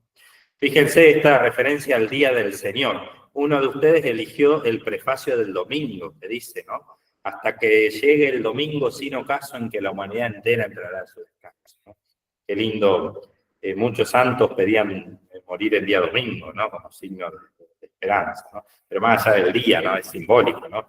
El domingo inaugurado por la resurrección de Jesús será sin ocaso ese octavo día de las fuentes bautismales. Bueno, una imagen de otro tipo, tal vez no les guste, pero no importa. ¿Cómo? No inspira, bueno, pero está hecho a propósito, claro, está hecho a propósito. Se llama esperanza. Se llama esperanza, sí. Y acá vamos a leer una explicación, bueno, después la pueden leer, ¿no? Este autor juega un poco con eso, ¿no? Aparece una mujer vestida de verde, color esperanza, pero como media así encorvada, con los ojos vendados, pero que algo logra vislumbrar, y con una lira, una especie de arpita chiquita, que le queda una sola cuerda. Una cosa sobre una esfera, bueno, media tétrica, pero lo hace a propósito. Y acá hay un comentario que hace Chesterton, que esto lo aprendí gracias al padre Alexis Louvet, que lo puso en su Facebook. Cito la fuente, ¿no? Fíjense, ¿no? Acobardada sobre una lira rota en el crepúsculo, ¿no? Al ver esa imagen, ¿qué pensaría? Su primer pensamiento, por supuesto, sería que el cuadro se llama Desesperación. Su segundo, cuando descubrió su error en el catálogo, que se ha ingresado con el número equivocado. La tercera, que el pintor estaba loco. Pero si imaginamos que superó estos sentimientos preliminares y que mientras contempla esa extraña imagen crepuscular, una vaga y poderosa sensación de significado comenzó a crecer en él. ¿Qué vería? Vería algo para lo que no hay habla ni lenguaje, que ha sido demasiado vasto para que cualquier ojo lo vea y demasiado secreto para que cualquier religión lo pronuncie, incluso como una doctrina esotérica. De pie ante esa imagen se encuentra en presencia de una gran verdad. Percibe que hay algo en el hombre que aparentemente siempre está a punto de desaparecer, pero nunca desaparece. Una seguridad que aparentemente siempre dice adiós y sin embargo persiste ilimitadamente. Una cuerda que siempre se estira para romperse y sin embargo nunca se rompe. Percibe que lo más extraño y delicado de nosotros, lo más frágil, lo más fantástico, es en verdad la columna vertebral y lo indestructible. Conoce un gran hecho moral, que nunca hubo una era de seguridad, que nunca hubo una era de fe. La fe siempre está en desventaja. Es una cosa perpetuamente derrotada que sobrevive a todos sus conquistadores. La desesperada charla moderna sobre los días oscuros y los altares tambaleantes, y el fin de los dioses y los ángeles es la charla más antigua del mundo. Las lamentaciones por el crecimiento del agnosticismo se pueden encontrar en los sermones de los monjes de los siglos oscuros. El horror a la impiedad juvenil se puede encontrar en la Ilíada. Esto es lo que nunca abandona a los hombres y, sin embargo, siempre con atrevida diplomacia amenaza con abandonarlos. De hecho, ha habitado y controlado a todos los reyes y multitudes, pero solo con el aire de un peregrino que pasa. De hecho, ha calentado e iluminado a los hombres desde el comienzo del Edén con un resplandor interminable, pero era el resplandor de una eterna puesta de sol. Bueno, es un poco complejo todo lo que dice, pero centrémonos en algunas expresiones, ¿no? Esto de que parece que la esperanza tiene eso, ¿no? De que resurge, parece que se pierde, pero resurge así, ¿no? Como la vida, ¿no? Luego del invierno, como esa florcita del almendro, ¿no? Parece que no hay nada, pero resurge la esperanza, ¿no? Y eso, en el hombre no hay algo, hay un no sé qué, que aparentemente siempre está a punto de desaparecer, pero nunca desaparece. Hay una certeza profunda que esa última cuerda, ¿no? Que nos hace escuchar su música, especialmente en los momentos más difíciles, ¿no? Y si bien está la esperanza en el hombre, está como el aire de un peregrino que pasa, o sea, siempre tiene algo de huidizo. Vieron que esa imagen de los huidizos aparece en el cántico espiritual de Juan de la Cruz, ¿no? Que usa muchas imágenes del Cantar de los Cantares, ¿no? En el Cantar de los Cantares, este gran poema, ¿no? Bíblico, aparece esta imagen del ciervo, ¿no? El ciervo, el animal, ¿no? Que es muy difícil ver a un ciervo porque apenas te escucha, salta, ¿no? Entonces, bueno, el cántico espiritual, así es esta búsqueda del amado y la amada en el Cantar de los Cantares, y el cántico de San Juan de la Cruz, comentándolo, dice, como un ciervo huiste, bueno, dice, ¿a dónde te escondiste, amado, y me dejaste con gemido? Como un ciervo huiste, habiéndome herido, salí tras ti clamando y eras ido. Bueno, allá el lenguaje difícil, ¿no? El amado, Jesús, es como un ciervo, ¿no? Que lo vemos, lo alcanzamos a ver al ciervo, pero se nos escapa. Y eso es lo que motiva el caminar de la fe y la esperanza. Algo vemos. Está vendados los ojos, pero algo vemos. Lo llegamos a ver al ciervo, pero se nos escapa. Y eso nos invita a profundizar, a ir más allá, ¿no? Bueno, la hermosa imagen. Como un... Sí, hay como cada ser humano, perdón, es como cada ser humano en los momentos de nuestra vida que caemos en la desesperanza. Y sí puede pasar, es que la posibilidad de desesperar está íntimamente unida a la de esperar, porque que la posibilidad de desesperar y de esperar están íntimamente unidos, ¿no? Y nunca sabemos hasta el final, o sea, por eso esto de perseverar, permanezcan en vela, no se duerman, ¿no? Por eso no tenemos asegurada la fe y la esperanza, ¿no? Entonces la posibilidad de esperar y de desesperar están ahí siempre luchando, porque están ligadas a la libertad. Entonces, bueno, por eso esto de crepuscular, digamos.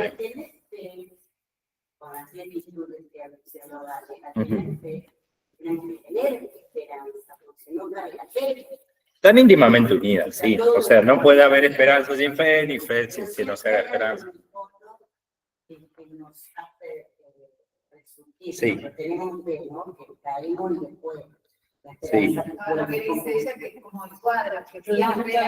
Algo hay que queda.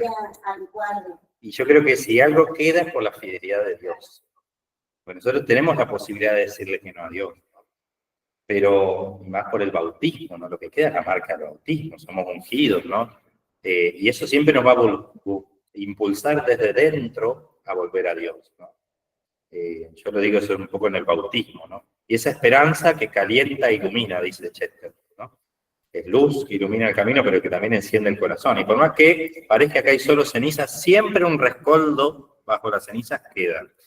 Yo creo que siempre algo, pero existe la posibilidad de desesperar, existe la posibilidad del suicidio, que no necesariamente es desesperación total el suicidio, porque el suicidio implica un montón de cosas, de multicausales, y probablemente incluso a veces hay la búsqueda de algo mejor, y en esa búsqueda algo también de esperanza puede llegar a haber, por más que sea un acto desesperado, ¿no? Pero bueno, esa lucha va a estar siempre, nunca en el camino de la fe podemos detenernos. Por eso es la imagen del peregrino. Si el peregrino se detiene, deja de ser peregrino.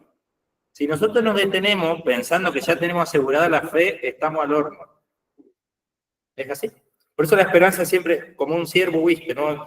Habiéndome herido, dice Juan de la Cruz. Salí tras ti clamando y eras ido. Se me fue. Es el gran juego de escondidas de la fe. Cuando nos detenemos, que dejamos de ser peregrinos, podemos perder la esperanza. Exactamente, puede pasar. La posibilidad está en todo, hasta en el Papa, digamos, en todo.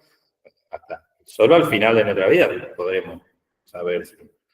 Y ahí está el drama, ¿no? Y la aventura también, ¿no? Pero bueno, el drama, la dramática aventura de la vida de fe, ¿no? Fíjense esto de la herida, ¿no? La herida de amor que me pone en camino, ¿no? Que moviliza el deseo. Bueno, fíjense esto del crepúsculo, ¿no? ¿Es luz la esperanza? ¿La fe es luz? Sí, pero tiene esta dimensión crepuscular, ¿no? Como decía Juan de la Cruz, ¿no? La noche sosegada al par de los levantes de la aurora. Acá habla más del crepúsculo del ocaso, pero bueno. Esto de que hay luz y oscuridad, ¿no? Es así el corazón humano, ¿no? Y la vida de fe es luz. La fe es luz, pero también muchos santos hablan también de la noche oscura, ¿no es cierto? Que la fe nos lleva también a atravesar la noche oscura de la prueba, ¿no? Y eso es parte también de la fe. La fe no significa que va a ser todo espléndido, ¿no? Entonces tiene mucho de crepuscular la fe, ¿no? Hay luz, sí, pero la suficiente como para iluminar el camino y calentar el corazón un poco, pero no está garantizada totalmente. Por eso esto de las lámparas encendidas, bueno, hay un montón de imágenes bíblicas de la esperanza. ¿Y por qué hay oscuridad? Porque hay dolor en la vida de nosotros también como peregrinos, porque el peregrino le sale la ampolla, porque el peregrino se pierde, porque el peregrino tropieza, y así también en nuestra vida de fe, y damos vuelta en círculo, y nos cansamos, y qué sé yo. Necesitamos vivir esperanzadamente las cruces de la vida. Y en esta capilla de los Scrovegni, famosa de Giotto, aparece el juicio final. Pero la cruz está sostenida como signo de victoria por los ángeles. Y aparece abajo, casi imperceptible, un hombrecito sosteniendo la cruz. Este es otro detalle que encontré también en las redes sociales. Pero vieron que hay cosas interesantes en las redes sociales. Y este hombrecito está cargando la cruz. Y a veces nosotros nos podemos sentir así. Fíjense lo grande que es la cruz comparado con el hombrecito. Que estamos totalmente agobiados por el peso de la cruz que parece que supera nuestra fuerza. Pero la mirada sobrenatural nos permite descubrir que hay unos ángeles sosteniéndola. No estamos solos, ¿no? Si no, ya nos hubiese aplastado la cruz, ¿no? Ahí está el modo esperanzado de vivir las cruces de la vida, del peregrinar cristiano. Fantástico detalle que yo desconocía totalmente. Atrás. No, después hay un montón. Sí, no, después de un lado aparece el cielo y el infierno, porque es el juicio final. O sea, sí, no, lo rojo es como el recuadro. No, algunos lo están llevando al infierno y al otro, bueno, sí, es el juicio final, una mirada. Pero me interesaba sobre todo el tema de la cruz. Pero bueno, interesante, una linda imagen de. Y para ir terminando, nos queda poco tiempo, solo algunas. Uno de los grandes teólogos de la esperanza es este teólogo alemán protestante, Jürgen Moltmann, que murió este año, ¿no? Y su obra, una de las más conocidas, se llama Teología de la Esperanza. Fantásticas expresiones, después lo pueden revisar un poco. Pero vemos lo que está en negrita, ¿no? La esperanza, veíamos que la esperanza con ese mosaico de Santa Teresita tiene que ver con la confianza, el abandono en Dios. Sí, es cierto. Y da serenidad en las tormentas. Sí, es cierto. Pero también al mismo tiempo la esperanza inquieta. Como estamos todos locos. Claro, este corazón inquieto del que habla San Agustín, ¿no? Porque pone en camino la esperanza. Y ese ponerse en camino, ese estado de peregrinos, implica que no nos casamos con nada de las instituciones de este mundo que son pasajeros. Y eso da a la Iglesia una libertad para discernir y desenmascarar los intentos de que algo de este mundo se idolatrice. Un partido político, un gobierno, un modo de ser iglesia, un movimiento de la iglesia. Somos peregrinos. Todo pasa en este mundo, solo Dios permanece, ¿no? Entonces, esta apertura que da la esperanza es la que ese horizonte moviliza, inquieta, pone en camino, y la misma comunidad cristiana tiene que ser inquietante. Porque si es socialmente irrelevante, la esperanza cristiana no es fermento de transformación social. Un poco lo que vimos en la clase anterior, más de la teología latinoamericana, ¿no? Y la religión se convierte en un escape evasionista, de espiritualismo individualista, que es irrelevante al mundo a nivel social. Entonces, la esperanza nos anuncia que Dios nos ama, que somos sus hijos, que nosotros somos hermanos y que caminamos hacia la realización de la fraternidad en el abrazo del Padre. ¿Qué significa hoy en nuestro caminar como pueblo, como país? Que tenemos que ir arrimando el bochín hacia esa plenitud. Entonces, tenemos que construir fraternidad hoy. Y si hay gente y hermanos nuestros que viven en la pobreza, en la injusticia, en el dolor, bueno, tratemos de superar todas esas cosas que que contrastan con esta plenitud de la esperanza. Sabiendo que nunca lo vamos a lograr en este mundo. Ese fue el engaño de todas las dictaduras y gobiernos autoritarios, ¿no? De cualquier arco político, ¿no? El comunismo, ¿no? Esto de lograr el paraíso en la tierra, iluso, porque hay pecado, hay maldad en el hombre, hay corrupción, nunca lo va a lograr en este mundo. Pero también hay esperanza, sí, pero hay verdad, belleza en el hombre, sí, pero nunca lo vamos a lograr. Toda realización humana es parcial, limitada, y lleva en su seno el germen de su propia corrupción. Solo la obra de Dios permanece, y cuando dejamos que esa obra de Dios se realice en nosotros, es el reino, la obra del reino, ¿no? El resucitado es el viviente, nos pone a nosotros en movimiento y participamos de su caminar hacia la meta, ¿no? Con todos los santos, como en los mosaicos de Ravel. Es todavía futuro, el futuro de Cristo es el que nosotros estamos caminando, haciendo presente el futuro de Cristo, ¿no? Anticipando el futuro de Cristo. ¿Qué significa? La resurrección que llega a todos. O sea, la resurrección ya se realizó en Jesucristo. Se está realizando progresivamente en toda la iglesia y algún día se realizará plenamente en todos y en todos, ¿no? Ese es el movimiento de la esperanza, es el caminar del resucitado, ¿no? Este Dios que camina, propio de los pueblos nómades, ¿no? Del pueblo de Israel, ¿no? Siempre en camino. Y toda religión tiene que permanecer siempre inquieta, en camino, si no, se corrompe. Y podríamos decir que todo lo humano, porque la vida es proceso, la vida es movimiento. Si nos estancamos, es como el agua estancada se corrompe. También la religión, también la vida familiar y demás, ¿no? El ser iglesia, ¿no? Bueno, fíjense que habla de las promesas de Dios que abren horizontes en la historia, ¿no? Y ese horizonte, caminamos dentro de este horizonte y el horizonte camina con nosotros. O sea, el horizonte es Cristo, caminamos en Él y Él camina con nosotros, como en Emaús, ¿no es cierto? Bueno, esta imagen que ya la habíamos dicho, ¿no? Llega a ser lo que serás. Fíjense, la moral cristiana tiene una dimensión también escatológica, ¿no? O sea, de futuro.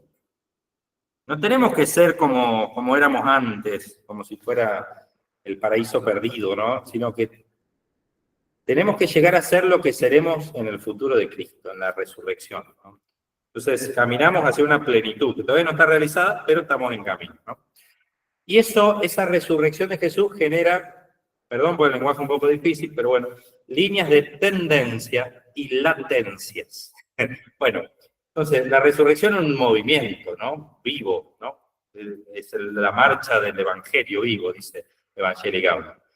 Y eso está latente en muchas cosas la resurrección, ¿no? En el compromiso de toda persona, por más que nunca haya hablado de Jesús ni nada, toda persona que se compromete por los demás, que vive el amor, la caridad, la entrega, ahí está presente la resurrección. Porque Jesús al hacerse hombre, el verbo al hacerse hombre, se unió a toda persona humana y una chispita de Dios en toda persona, ¿no? Entonces la resurrección está al menos como chispita, como latencia, ¿no? Pero también como tendencia. ¿Hacia dónde nos lleva la resurrección? A la realización del sueño de Dios, del reino, ¿no? Entonces, ¿hacia qué tendencia, qué línea de tendencia, qué sueña Dios para nuestra comunidad, para nuestra iglesia en Santa Fe, para nuestro país? Bueno, esa tendencia es el sueño de Dios de la resurrección que se va realizando y tenemos que ser fieles a él. Bueno, no vamos a llegar a todo, pero fíjense lo de negrita nomás, ¿no? Hay una necesidad interna de la resurrección que se hace tendencia, latente, se tiene que hacer patente. Bueno, una expresión un poco rara, pero esta inquietud del pueblo peregrino es la que anima la misión, ¿no? Y nos hace ver la vida humana de un modo distinto, como pregunta, inmovilizada por la pregunta, movilizada por la búsqueda de ese ciervo huidizo, ¿no? El creyente está en camino hacia la verdadera humanidad, ¿no? No hay divinización sin humanización, al menos la religión cristiana, ¿no? Este pasar del verde al dorado del trigo implica humanizarnos más. Si la religión me deshumaniza, no es religión cristiana, porque nosotros creemos en un Dios hecho hombre, y el camino de la salvación fue hacerse hombre, y la iglesia no puede elegir otro camino, ¿no? Algo básico, pero en las patologías eclesiales o religiosas se olvidan, ¿no? Estamos en camino hacia la verdadera humanidad. Por eso el estado, la condición propia de la persona, del ser humano, en Cristo, no es solo de peregrino, sino también de un ir naciendo, de un despertar, ¿no? Peregrinar, despertar, nacimiento, todas imágenes de esas símbolos de la realización, de la resurrección, de la esperanza en nosotros, ¿no? La palabra nos engendra, la palabra fecunda, llama, atrae e impulsa. La palabra es llamado al seguimiento. La palabra atrae. El Padre goteando el horizonte para que los hijos pródigos volvamos, ¿no? Y su abrazo nos imanta, nos atrae. Y al mismo tiempo la palabra impulsa, como el fuego de los discípulos de Maús. ¿Acaso no ardía nuestro corazón cuando nos hablaba de la Escritura, Jesús, ¿no? Se convierte en chispa que ilumina y que calienta el corazón, y enciende, moviliza el motor del corazón, ¿no? El mundo muchas veces no es humano y necesitamos en un mundo herido, fragmentado, generar oasis de misericordia, ¿no? Que ofrecer como iglesia un albergue acogedor para peregrinos. Todos somos peregrinos. El peregrino necesita un albergue. Y acá hay una imagen hermosa. En las iglesias medievales se hacían atrios porticados o atrios techados, ¿no? ¿Vieron el atrio en la iglesia en la parte de adelante de la puerta principal o del costado? Y se hacían una especie de galería. Nosotros diríamos una galería, ¿cierto? Entonces, ese atrio, tipo galería, abierto, era un lugar de encuentro, a veces también de cuestiones civiles, porque la iglesia de piedra era la única construcción a veces de piedra y de lugar de encuentro, pero también era para que duerman los peregrinos. Es una hermosa imagen de la iglesia. Ese atrio, ¿no? Una iglesia que acoge al peregrino, ¿no? Para que encuentre refugio en un mundo vacío, en un desierto de individualismo. Bueno, la esperanza mantiene la laxitud fluyente, ¿no? Como la sangre, ¿no? La vida es dinamismo. Si la sangre se seca, se genera esto, ahí no me sale el término, el coágulo y esta enfermedad que es la esclerosis, ¿no? Cuando se va como secando la sangre y bueno, y después nos termina matando, ¿no? En cambio, la vida es proceso, ¿no? Y la resurrección es lo que dinamiza para que no se coagule la sangre eclesial. Pues se coagula. Lo importante es que el espíritu, la resurrección, el espíritu del resucitado vaya haciendo fluyente, esa laxitud fluyente de la esperanza en nosotros, en nuestra vida de fe. Y la misión implica despertar la esperanza en el reino de Dios, el cual viene a la tierra para transformarla. Y hablando del testimonio de los santos, y con esto vamos terminando, buscamos una santita nuestra, ¿no? Hermana Cecilia María, ¿no? Que murió hace unos años, justo, significativamente, murió en el año de la misericordia. Y cuando se ve un poco sus escritos y su camino espiritual, se insiste en que esta frase lo sintetiza, ¿no? Lo conocí a Cristo en mi fragilidad, ¿no? este encuentro de Cristo que se une profundamente a toda persona humana y lo descubrimos en lo profundo del humano. En el encuentro, la misericordia, dice el Papa Francisco, el encuentro de la gracia del Evangelio de Dios con nuestra fragilidad, ¿no? Del corazón de Dios con nuestra miseria, ¿no? Y ahí se da la esperanza, ¿no? Y así fue el camino, ¿no? de entrega y de santidad también, que terminó en esa larga enfermedad, bueno, no tan larga, pero sí intensa, que la llevó a la muerte, ¿no? Y bueno, nos queda la sonrisa, ¿no? Como testimonio del medio, aparte rodeada de cables con traqueotomía, o sea, no era un contexto, bueno, pero así, solo se explica esto con la gracia de Dios. No estamos hablando de superhéroes, vieron que el santo es distinto al superhéroe, ¿no? No, el superhéroe se acentúa, o el héroe de los antiguos, ¿no? Si bien a veces tenían cierto vínculo con los dioses, pero acentuaban la voluntad humana, ¿no? Porque tenían la fuerza. El santo no, los mártires no son mártires es porque actuó la gracia de Dios y dejaron actuar en ellos a la gracia, ¿no? Eso, o sea, hay parte nuestra, indudablemente, ¿no? Pero no se explica sin la gracia, lo mismo la esperanza, ¿no? Y hay un canto, después lo pueden buscar, busquen en YouTube, está cantado por las hermanas carmelitas, creo que es en un videíto de la hermana Cecilia. Bueno, no, es otro que cantan las carmelitas de Santa Fe, en la cruz está la vida. Pero bueno, aparece en YouTube, lo cantan las hermanas carmelitas de Argentina. Levántate, amiga mía, ahora lo voy a buscar, después lo pueden buscar en YouTube. Y con esto terminamos un poco tanto el encuentro de hoy como los 4. Sí, ya están subidos. Ya están subidos los 4 PDF que contienen en el formato PDF ¿cómo es? Las 4 clases. Uy, perdón el ruido. Y también está lo de la Catedral de Cusco, también un power que si llegábamos lo veíamos hoy, pero bueno, que está el Pórtico de la Gloria, de Santiago de Compostela, no vamos a llegar, después lo pueden ver. Esperen un segundito. Está muy lindo para ver cuál es la meta de nuestro peregrinaje, ¿no? Es el cielo. Escuchamos el cantito y con esto terminamos. De paso les agradezco a todos la participación, muy lindos los trabajos y bueno, los que les faltó también tienen una semanita más de margen, porque tenemos esperanza de que lo pueden hacer muy bien.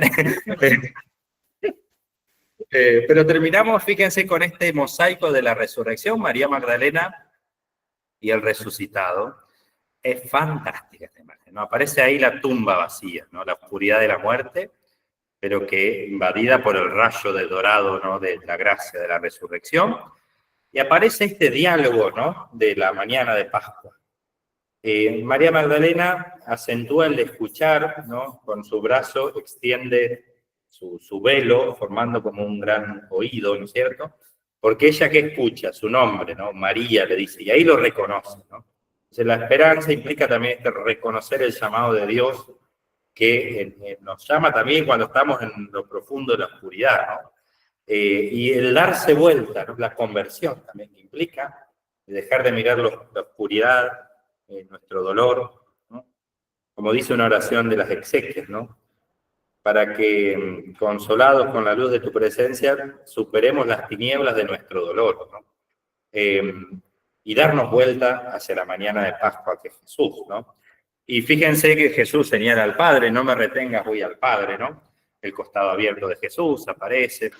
Y fíjense que acá, a propósito, esto de como que tironea el manto, ¿no? Esto es una intuición del artista, el Centro Aleti también, que habla de esto de correr el velo, ¿no? Que vieron que el velo del templo que separaba la parte más santa, ¿no? Se rasga en dos cuando muere Jesús, anuncia de algún modo simbólicamente también no solo el fin del culto antiguo, sino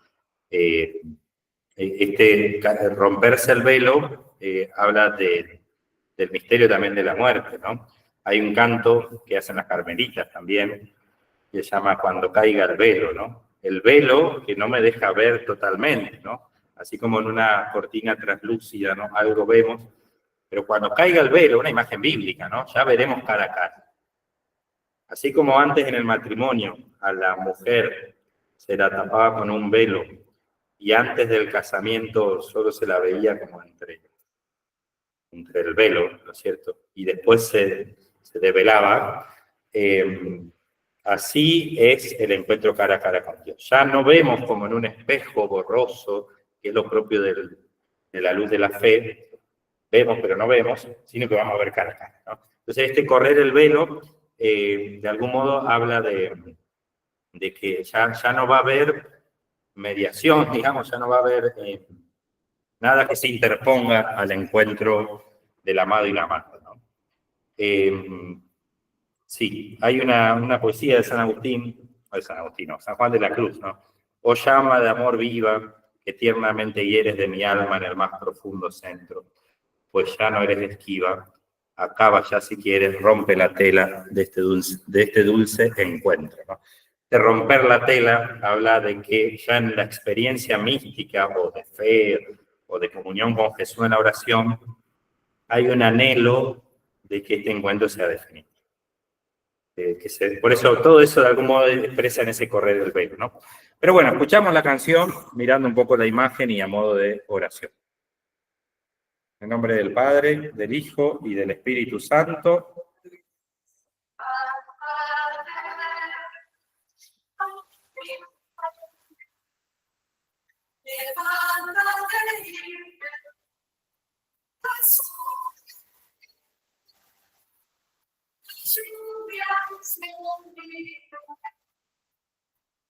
Brotan flores en la tierra, llega el tiempo de cantar. Levántate.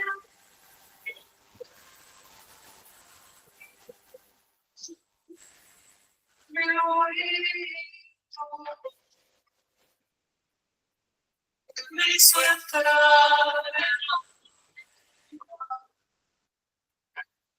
Y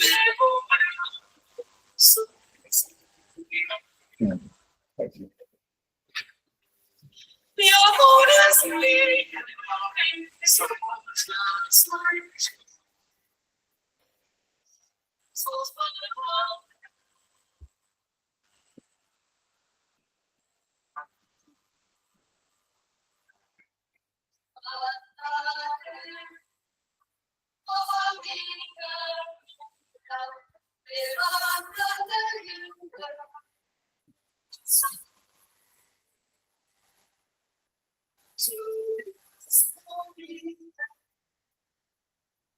Brotan flores en la tierra, el tiempo de cantar.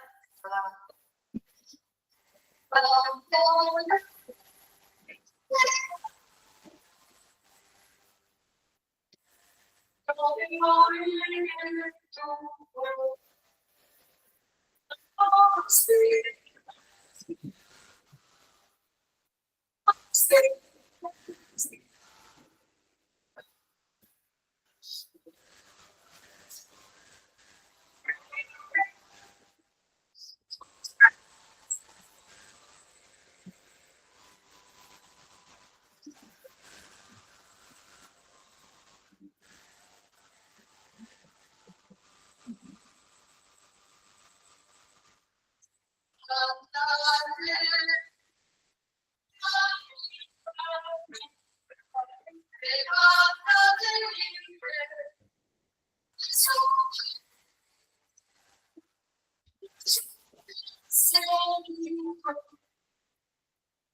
en la tierra, llega el tiempo de cantar.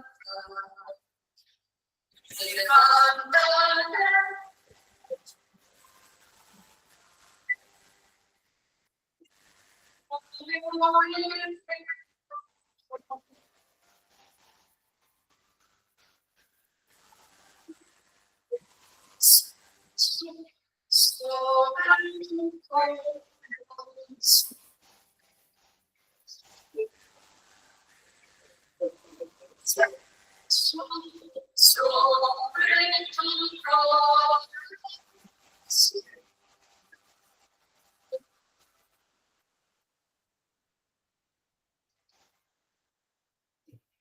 Nuestra Señora de Guadalupe, Ruega por y del Espíritu Santo.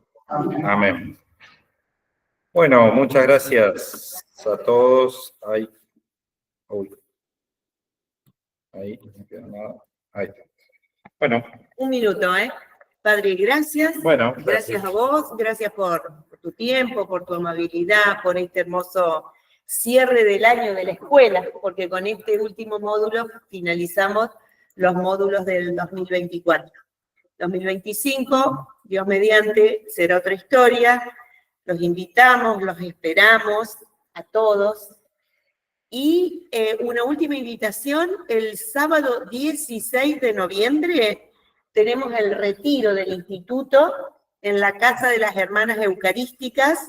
En las redes sociales están los links para anotarse, pero si no, bueno, nos avisan, un WhatsApp o al celular del instituto o al mío o lo que tengan. El costo es de 2.500 pesos a la canasta.